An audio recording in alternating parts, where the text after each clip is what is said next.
Hey team, this is Nathan from RunDreamAchieve.com. Hope you all are having a great week of training. Today's topic I wanted to talk on heart rate monitor training for runners. And I often get asked a lot of questions about heart rate monitor training. I didn't start really focused on, I didn't start getting interested in heart rate monitor training until I attended Malone University under Jack Hazen. Now, Jack is one of the world's top distance running coaches. He's been at Malone University now for 52 years, which is absolutely incredible. Just Google his name and you'll see numerous articles about different teams he's been a part of and his success. So a lot of the world-class distance runners, middle to long distance runners I've trained with over the years have used heart rate monitor training. The thing that I want you all to keep in mind is if you're using a heart rate monitor, it is definitely a good tool in terms of ensuring that you're not running too anaerobic on those easy days, because a lot of times you think you're running easy, but you're still running far too fast. And so a heart rate monitor, especially if it's in cool conditions, because in hotter weather, your heart rate skyrockets, so your pace slows. So heart rate monitor training is a guide, but I don't want you all to feel as if that you have to wear your heart rate monitor every single day, even on easy days, to ensure that you're running at the correct paces. A lot of times, especially if you're a beginner or even if you're an advanced level runner, heart rate monitor training can guide you, and then once you've trained yourself over an extended period of time, over for example several years, several months, you get to a point where based off of feel how fast you are running. Over the years I've used them, especially what I think really helps in terms of heart rate monitor training is if you're doing tempo runs and you need to be at a specific heart rate for that given time that you're training. And tempo runs, like I talk about, is when you're running at your anaerobic threshold. This is the point where lactic acid starts to build up in your body and you start to experience what it feels like to really be tested physiologically as well as mentally as well. But when I was at Malone University, our main focus was we utilized heart rate monitor training quite often. Coach Hazen, his philosophy was all based off of Dr. Joe Vigil's philosophy. Dr. Joe Vigil was one of the world's, and still is, one of the world's top exercise physiologists, as well as distance running coaches in the world. Again, Google Dr. Joe Vigil. Another great coach, another mentor of mine over the years. All of our training at Malone University revolved around his philosophy of heart rate monitor training. And so the running courses and running plans, training programs that I have on RunDreamAchieve.com are all based off of heart rate monitor training.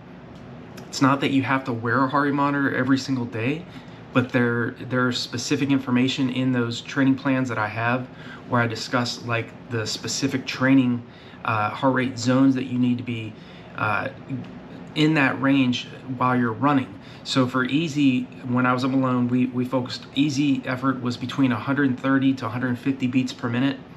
Moderate effort was from 151 up to about 160 to 162.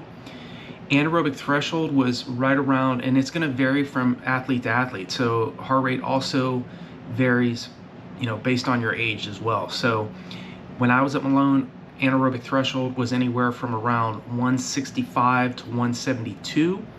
And then VO2 max, which is, again, you're running at your maximum oxygen uptake. It's the point where you're basically sprinting, or running very high anaerobic efforts. So VO2 max efforts were really anything 175 and above. So the only times I never really used heart rate monitor training was when I was doing speed workouts. I never focused on wearing a heart rate monitor during those efforts because it's so easy to get your heart rate up when you're doing repeat 300s or repeat miles on the track, repeat 2 miles, repeat kilometers. But heart rate monitor training is very helpful if you're doing tempo runs, because again, if you're, say you want to, you're doing your tempo runs and you want to hold that heart rate around 165 to 172 or slightly higher, right around 174. I would get up to around 174, 175 sometimes. But heart rate monitor training helps in the fact that you can focus on heart rate and not focus on what mile splits or what kilometer splits you're hitting every mile or every kilometer. You know, as I talk about in other videos, as your fitness comes, the splits will come. So you don't, you know, early on in your training, your heart's going to have to work much harder. Your pace is going to be much slower. So when you're wearing a heart rate monitor early on in your training, it's cool because you get to see what your heart rate and pace was in, say, the first 4 weeks of a 16-week block of training. And then in the last 4 weeks of that block of training, you do the same distance run. Just for an example, just do the same distance run. Say you did a 6 miler early on in your training. Go and try doing another 6 mile at the same heart rate and check the paces that you're running per mile or per kilometer from the first 4 weeks of training and then as compared to the last 4 weeks of training. And you're going to see a huge difference because, one, you're much more anaerobically fit. Your heart doesn't have to work as hard, so you're running at a much faster pace at the same heart rate. So it is pretty cool to see the physiological changes that occur from using from those hard anaerobic training workouts that you were doing. But again, heart rate monitor training is, like I said, it is very helpful that you focus on the heart rate when you're running rather than worrying about what mile splits and kilometer splits you're hitting. As you get fitter and as you're wearing like a Garmin, trust me, as your fitness grows, the splits will take care of themselves. But what I think is really important, at least for heart rate monitor training for runners, is it's a great tool and a great guide to teach you what intensity you need to be running at.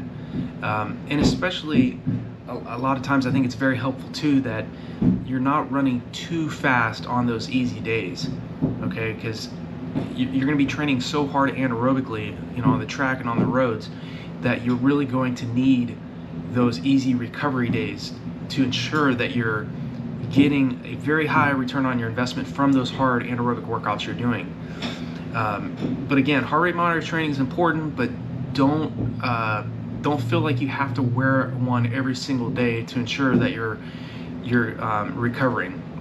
Just always know on the easy days, make sure you're jogging. Take those easy days easy. I ran 2:19 for the marathon. For a lot of people around the world, that's a pretty quick time. And on my easy days, there were days I'd go out and just run 10 or 11 minute mile pace, just jogging, nice and relaxed. I didn't care what pace I was running at on easy days, because what counted was what splits. If I was doing repeat miles on the track between 444 to 447 at 6,500 feet when I was living in Colorado Springs, I could go out and do that because I was paying attention to those easy recovery days. I could go back and continue to push my body anaerobically because I was allotting sufficient time on those easy days to relax, chill out, and paying attention to the other variables that go into great performances, like I talk about in other videos. Go back and watch my other videos on 5K or the mile up to the marathon training. Watch the video on event versus process I made. I think that's very important because we get so caught up in what other runners are doing, the event, the end result. That we forget the process that went into that great performance. You have to be patient with your training. Heart rate monitor training definitely will help you get there, will help you get to that end goal that you're seeking. And I think heart rate monitor training, if world-class athletes can use heart rate monitors, so can you.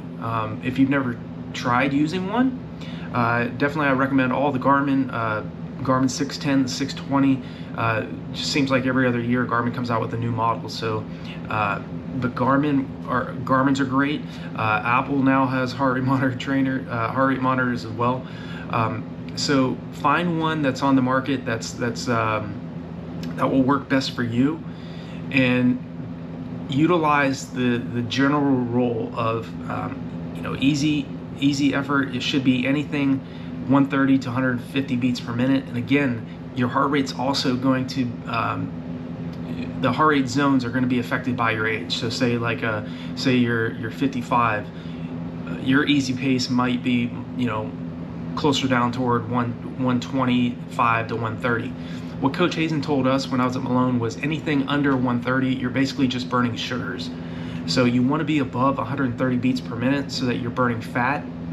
And obviously the higher you go in heart rate, the more glycogen, more carbohydrates you're going to be burning.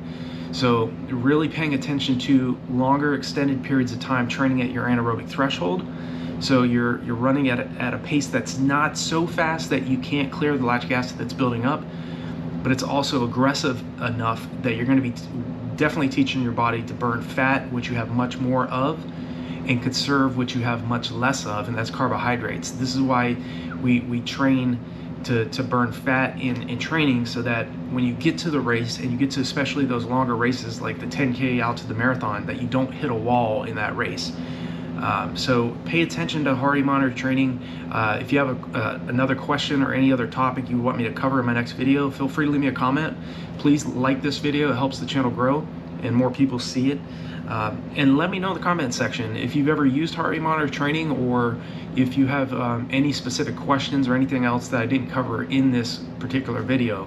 I'll go ahead and make another video about heart rate monitor training. So hope this was helpful in some way. It at least gives you some ideas and some thoughts to be thinking over about heart rate monitors and what types of effort you need to be, what zones you need to be training at. So again, go back and watch this video in terms of the heart rate zones, and be thinking about, if you've never attempted heart rate monitor training in the past, definitely consider it, because I think they will definitely help you get to the next level in your training. So I wish you all the best, and I'll talk to you all in the next video.